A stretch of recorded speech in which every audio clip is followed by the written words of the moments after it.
Bonjour à tous, ici Mathieu Vénis du site internet penser et agir.fr, le site dédié au développement personnel par l'action. Bienvenue dans cette cinquième vidéo, la cinquième vidéo de la série sur les 7 habitudes de vie des personnes qui réussissent tout ce qu'ils entreprennent, le livre de Stephen R. Covey. Dans la première vidéo, on a vu l'introduction, puis dans les 3 vidéos qu'on suivi, on a vu les 3 premières habitudes, et maintenant on va voir dans cette vidéo la 4e habitude de vie. Si vous n'avez pas vu les précédentes vidéos, je vous invite à regarder dans la description parce que j'ai mis les liens vers les anciennes vidéos pour que vous ayez tout.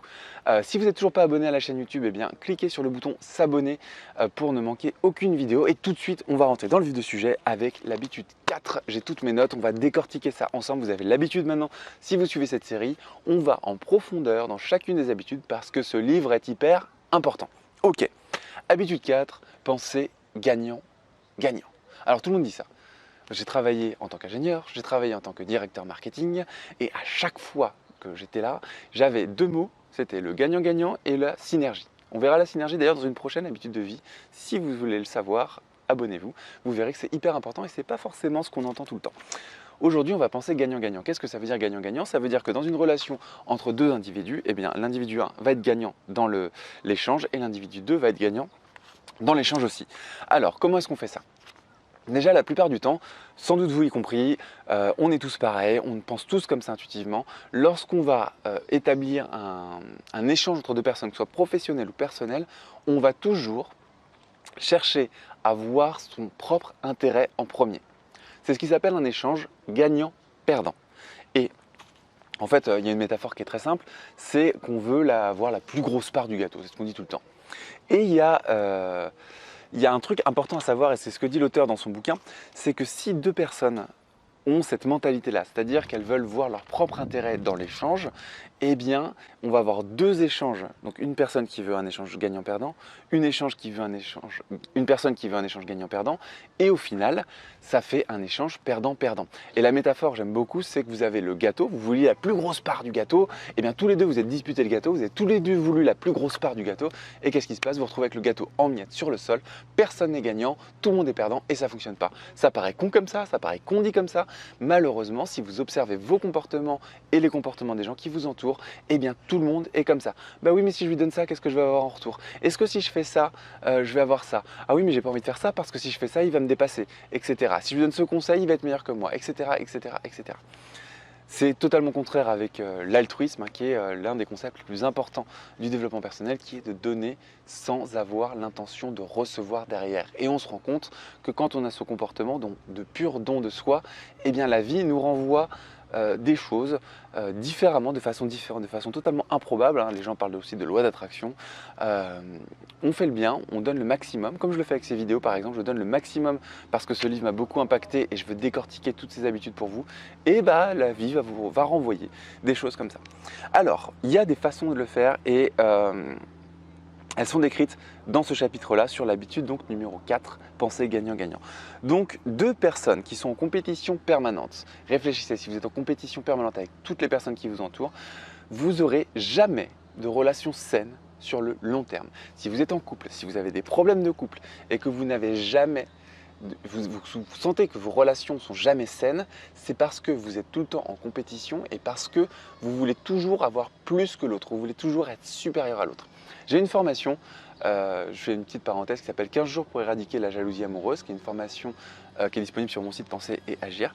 Et dans cette formation, à un moment, je parle de ce qu'est l'équilibre dans le couple et pourquoi est-ce que ça dérive justement vers des sensations de jalousie amoureuse, etc. Et l'équilibre dans le couple, j'ai défini un concept qui s'appelle l'alternance de leader. C'est la même chose pour vos relations amicales et vos relations professionnelles.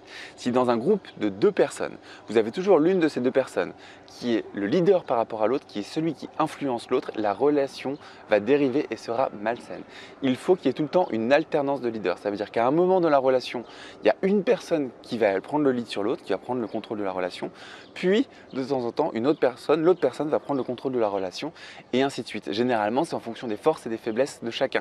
Par exemple, si dans un couple, il y a une personne qui est à fond sur la nutrition et le sport, eh bien c'est elle qui va avoir le lead sur les courses, c'est elle qui va avoir le lead sur la cuisine, c'est elle qui va avoir le lead sur les programmes sportifs ou les activités sportives. Et si une autre personne, eh bien je sais pas moi, elle est vachement forte parce qu'elle adore voyager, elle connaît les endroits, les bons plans, elle adore chercher des trucs pour avoir des trucs à la fois, je sais pas, économiques et puis géniaux, ou visiter des endroits paradisiaques, et bien lorsqu'il va y avoir le planning des vacances, et bien c'est cette personne qui va prendre le lead. Et comme ça, on a une relation qui est équilibrée. C'est la même chose pour la relation de couple, c'est la même chose pour la relation amicale, c'est la même chose pour la relation professionnelle. Cette alternance de leader, c'est quelque chose d'hyper important et c'est une clé. Alors, comment est-ce que ça fonctionne pour mettre en place justement cette alternance de leader et entrer dans des relations gagnant-gagnantes? 3 choses. Première chose, multiplier les discussions. Vous devez, quand quelque chose ne va pas, crever l'abcès, en parler, multiplier les discussions. Deuxième chose, écouter l'autre et se mettre à la place. Vous devez toujours, avant de parler, chercher à écouter l'autre. Donc, première chose, écouter. Donc en psychologie, on appelle ça l'écoute active. Qu'est-ce que c'est que l'écoute active? C'est je m'assois et j'écoute seulement en m'interdisant de faire des remarques et en écoutant de façon active, c'est-à-dire en disant ah oui, ah et qu'est-ce que ça a fait du coup? Tu peux m'en dire plus? D'accord, ok, je comprends mieux. Et donc tu as fait quoi? Donc on n'est pas en train de… Alors il y a aussi un truc qui est très intéressant en écoute active, c'est la reformulation. Enfin la répétition, pardon. Par exemple, vous avez une personne qui vous dit oui, j'ai eu un problème dans la rue la dernière fois, il y a quelqu'un qui est venu vers moi, ça s'est mal passé. Ah bon? Il y a quelqu'un qui est venu vers toi? Vous voyez, en faisant ça, la personne continue de parler, continue de parler. Et comme toutes les personnes, tous les êtres humains sur cette planète, on adore être écouté. Donc c'est très facile pour une personne de parler. Quand vous êtes en face et que vous lui faites ah bon, dis-moi ça. Vous répétez les fins de phrases. Mais qu'est-ce qui s'est passé alors? Ah bon, t'es arrivé dans cet hôtel et il y avait une fuite d'eau, etc., etc. Donc ça, c'est une clé. Donc multiplier les discussions, écouter l'autre avec les techniques d'écoute active que je viens de vous dire, que je viens de vous donner, et être sensible et patient. Vous n'allez pas comprendre en 2 secondes. Si vous comprenez à chaque fois en 2 secondes, c'est que vous êtes en train de projeter votre vision du monde, c'est-à-dire vous êtes en train d'écouter une personne, il commence à dire quelque chose. Ah oui, par exemple, je vous fais un exemple très simple. Je suis arrivé dans un hôtel et puis le personnel n'était pas aimable. Ah oui, ok, j'ai compris, moi aussi ça m'est arrivé quand j'étais aux Canaries, j'étais dans un hôtel, le personnel n'était pas aimable. D'ailleurs, et là vous commencez à parler de vos propres problèmes. Vous les connaissez les personnes comme ça? Moi j'en connais. Et nous-mêmes, soyons honnêtes, on est souvent comme ça. Donc la personne commence à parler et vous vous rendez compte que vous dites ah oui, je sais ce que c'est parce que moi, blablabla. Il y a même des études sociologiques qui ont montré que dans une phrase, on employait je ou moi 80% du temps à la place de tu ou toi. Ça veut dire qu'on est tout en train de parler de nous tout le temps, c'est comme ça, on est égocentrique, l'espèce humaine est comme ça. Mais par contre, si vous voulez être au-dessus, si vous voulez vous améliorer, eh bien, multipliez les discussions, soyez dans l'écoute active et écoutez l'autre. Pardon, soyez dans l'écoute active, écoutez l'autre, mettez-vous à sa place. Et troisièmement, soyez sensible et patient, attendez. Ne raccordez pas tout de suite les expériences que l'autre personne vous donne par rapport aux vôtres, attendez de bien comprendre ce que la personne vous dit. Alors, ensuite, lorsque vous avez une relation qui ne va pas, c'est assez finalement, c'est de se mettre à la place de l'autre. La clé, c'est de se mettre à la place de l'autre. La personne vous fait une remarque, donc vous écoutez, et ensuite, au lieu de défendre votre point de vue, vous vous mettez à sa place et vous essayez de défendre le sien. Ça ne veut pas dire que vous allez le faire à l'oral dans la discussion, ça veut dire que par exemple, après à tête reposée, vous commencez à créer une discussion entre vous et l'autre personne dans votre tête et vous dites ok, je vais me faire l'avocat du diable. Si j'étais à la place de la personne avec qui j'ai un problème, quels seraient les arguments que je me donnerais pour me convaincre moi-même? Et vous commencez à avoir cette discussion entre vous deux et alors ça c'est si vous voulez pousser l'exercice un peu plus loin, vous avez un vrai problème profond sur les relations, vous n'arrivez pas à avoir d'échanges gagnant-gagnant, c'est pas que professionnel, je vous le rappelle, eh bien prenez une feuille et vous écrivez le dialogue entre les deux personnes et vous vous mettez à la place de l'autre et vous dites ok, elle dit ça, etc. Alors, on va continuer, j'ai beaucoup de choses à partager avec vous dans cette habitude, je vais essayer d'être rapide. Alors, pour entretenir des relations bénéfiques sur le long terme, l'auteur, donc Stephen R. Covey, a défini une balance de l'investissement émotionnel. Donc c'est une balance, vous imaginez, avec 2 plateaux comme ça. Vous avez votre relation, il y a une des 2 personnes qui remplit un plateau et l'autre personne qui remplit un plateau. D'après vous, qu'est-ce qu'il y a dans ces plateaux? Comment faire en sorte que la balance ne penche pas trop d'un côté ou de l'autre et on rejoint toujours cette métaphore dont je vous parlais, l'alternance de leader comme ça sur la balance. Eh bien, vous mettez du temps, des efforts et de la volonté. C'est les 3 ingrédients pour que votre relation soit riche. Premièrement, du temps, c'est-à-dire que vous passez du temps avec l'autre. Ce n'est pas suffisant par exemple, d'un point de vue professionnel, vous définissez un contrat, vous vous arrangez et ça y est, c'est fini, ça va fonctionner. Non. Il faut passer du temps, c'est comme ça. Souvenez-vous dans l'habitude 3, Donc la précédente vidéo, je vous mets, vous avez les liens vers les anciennes vidéos de cette série si vous voulez les revoir. On a dit qu'il y avait dans les 4 cadrans, on avait les tâches qui étaient importantes mais pas urgentes. Passer du temps avec vos partenaires, vos proches, les gens qui comptent pour vous, ça fait partie des tâches qui sont importantes mais pas urgentes. Donc des tâches les plus importantes. Si vous n'avez pas vu cette vidéo, regardez-la, c'est hyper important. Vous avez le lien dans la description, c'était l'habitude 3. Donc on revient à notre habitude 4. Si vous mettez du temps, donc le temps, si vous mettez des efforts, ça veut dire que vous allez faire des efforts d'écouter les autres, vous allez faire des efforts pour résoudre les problèmes, vous allez aussi pas tout le temps faire ce que vous avez envie. Bien sûr, il ne faut pas aller contre vos valeurs, ça c'est la règle principale. Par contre, vous pouvez de temps à autre faire des efforts parce qu'il y a un moment, il y a besoin de ça. Et si vous y mettez de la volonté, eh bien vous allez créer des relations qui seront saines et durables. C'est aussi simple que ça. Alors, comment est-ce qu'on fait tout ça? Comment est-ce qu'on met de la volonté? Comment est-ce qu'on fait des efforts? Et comment est-ce qu'on passe du temps avec les gens? Il y a 5 clés qui sont données dans le bouquin. Première clé, tenir ses promesses quand vous engagez dans quelque chose. Réfléchissez à ce que vous faites. Vous devez tenir vos promesses. C'est aussi con qu'arriver à l'heure à un rendez-vous. Vous dites, ok, on va faire du sport. Par exemple, se mettre au sport, c'est classique. Vu que je fais beaucoup de sport, je prends souvent ces exemples-là, ça parle à tout le monde. Vous avez dit que vous allez vous faire du sport avec une personne un jour, eh bien vous y allez. Alors bien sûr, si vous avez une grosse maladie, vous avez je sais pas, quelque chose qui arrive, bon, voilà, vous vous excusez et ça c'est normal. Par contre, si vous avez juste la flemme d'y aller, ce qui est tout le temps le cas quand vous allez faire du sport avec des amis, non. Soit vous le dites, non, le sport c'est pas mon truc, j'y vais pas, soit vous y allez. Quand vous dites, ok, j'arriverai au restaurant à 20h, vous arrivez à 20h, vous n'arrivez pas à 20h30. C'est insupportable les gens comme ça. Si vous voulez des relations sur le long terme avec les gens qui vous intéressent et qui comptent pour vous, vous arrivez à l'heure, vous tenez vos engagements et vos promesses. Première chose. Deuxième chose, réfléchir gagnant-gagnant. Ok, jamais, en fait, il ne faut jamais réfléchir gagnant-perdant. Il ne faut pas se dire, je vais chercher un partenaire de travail. Alors, les partenariats gagnant-gagnant, hein, sur ce point de vue-là, ça va plutôt être professionnel. Et je vais essayer d'avoir ça, et lui, ça va lui causer des problèmes. Non, vous allez toujours chercher le meilleur pour les deux. Et en faisant ça, vous allez avoir des idées. Vous allez trouver, par exemple, en ce moment, je développe mon projet sur l'hypnothérapie et j'ai trouvé un partenariat gagnant-gagnant qui fait que l'hypnothérapeute qui est en partenariat avec moi, eh bien, gagnera quelque chose. C'est très simple. Pour ma part, il écrit un script dont il me donne les droits, un script d'hypnothérapie dont il me donne les droits, mais lui, en échange, eh bien, je fais sa promotion sur Penser Agir de façon totalement gratuite.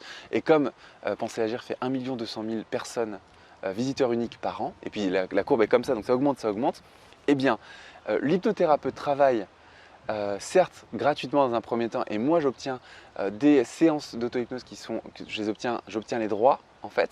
Par contre, l'hypnothérapeute, alors bien sûr je l'ai sélectionné et tout, c'est pas n'importe qui non plus, cet hypnothérapeute, eh bien on fait sa promotion sur Penser Agir gratuitement.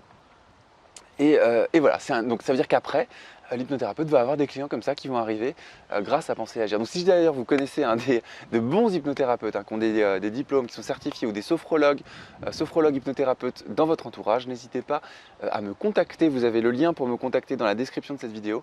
Contactez-moi, mettez-moi en relation avec ces personnes-là parce que je cherche des hypnothérapeutes et des sophrologues compétents dans le cadre de ce projet pour proposer des fichiers audio d'auto-hypnose à tout le monde par l'intermédiaire de mon site Penser et Agir. C'est un nouveau projet, donc je profite pour le dire dans cette vidéo. Je ferai que je fasse une vidéo dédiée juste à ça d'ailleurs.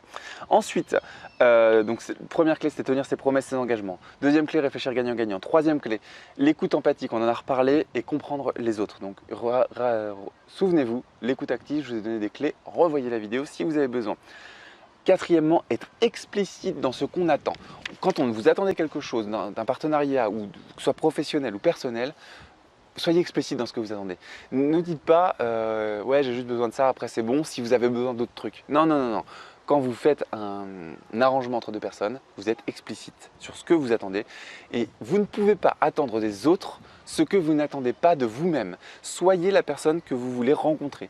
Donc si vous voulez avoir des personnes qui ne vous font pas d'entourloupe, qui ne vous font pas des coups en douce, eh bien, soyez vous aussi explicite lorsque vous demandez quelque chose.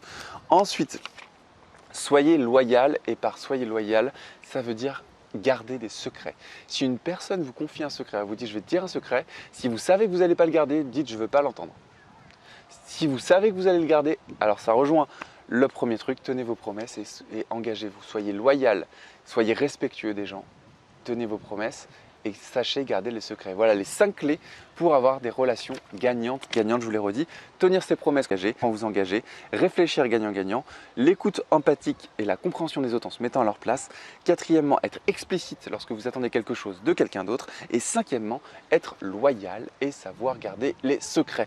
Voilà, j'espère. Alors je regarde ça. Ah oui, il y a un petit exemple sympa. Quand vous faites un cadeau à quelqu'un, si vous faites un cadeau parce que ce truc-là vous plaît, vous n'êtes pas dans le bon, vous n'êtes pas dans la bad vibes, vous n'allez pas créer des bonnes relations. Et si vous faites un cadeau alors que vous savez que ça plaît à la personne à qui vous le faites, mais ça ne vous plaît pas forcément, eh bien vous êtes dans la bonne vibe. J'ai eu un exemple récemment, c'était pour ma copine qui voulait un sac qu'elle adore. Moi je trouve ça pas forcément très joli, mais bon c'est des sacs, voilà, elle adore ça. Eh bien même si ce genre de sac ne me plaît pas, et eh bien j'ai acheté ce sac, c'était pour Noël et je lui ai offert. Voilà, et ça lui a fait super plaisir, elle l'a tous les jours depuis, ça fait 6 mois qu'elle l'a tous les jours sur elle et c'est génial. Et c'est pas parce que justement c'est pas un cadeau qui me plaît à moi esthétiquement, c'est un cadeau qui me plaît à elle. C'est une bonne façon ça, de savoir si vous êtes, si vous avez de bonnes habitudes ou pas. Est-ce que vous faites des cadeaux en vous disant est-ce que ça me plaît à moi, ou est-ce que vous faites des cadeaux en vous disant est-ce que ça plaît à la personne à qui je vais l'offrir? Voilà, c'est bon, c'est fini pour l'habitude 4, les échanges gagnant-gagnant. J'espère que ça vous a plu. Si c'est le cas, mettez-moi un pouce en l'air. J'essaie vraiment d'approfondir les notions et de décortiquer tout ça pour vous.